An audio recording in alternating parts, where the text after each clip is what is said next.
Hey guys, today I'm going to tell you how to fix your purchase could not be completed at the time.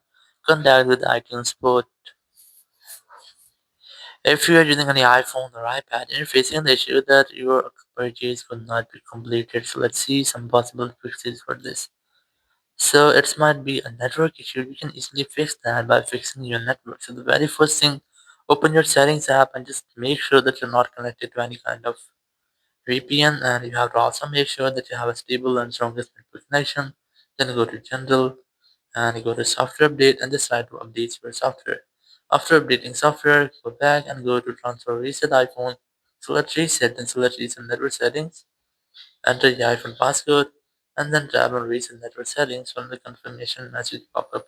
It will reset all over your network settings. If there will be any issue with your iPhone network, it will be fixed in this step and you will not get the issue again.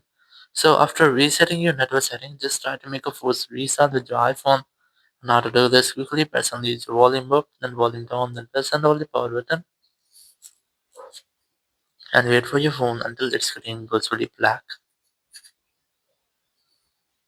And once you get the black screen, you just have to wait for the Apple logo. And once you get the Apple logo, just release the button and wait for your phone until it restarts. After restarting, just unlock your phone. And here you have to retry to check if your issue has been fixed or not. So your issue might have been fixed, or if it's still not fixed your issues, you just open your Apple Support app. You can easily install this app from your App Store, or you can use the Apple Support web. Select iPhone from here, select More option, then select App Store, or you can also select iTunes Store, which you want. Let's say I'm going to select App Store, and here just wait for the loading, then tap on Get More Help, then tap on Call Us.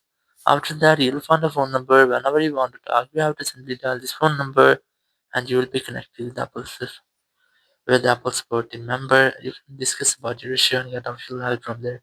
So after that, your issue will be fixed. Thank you very much for watching the video. Until next video, bye bye.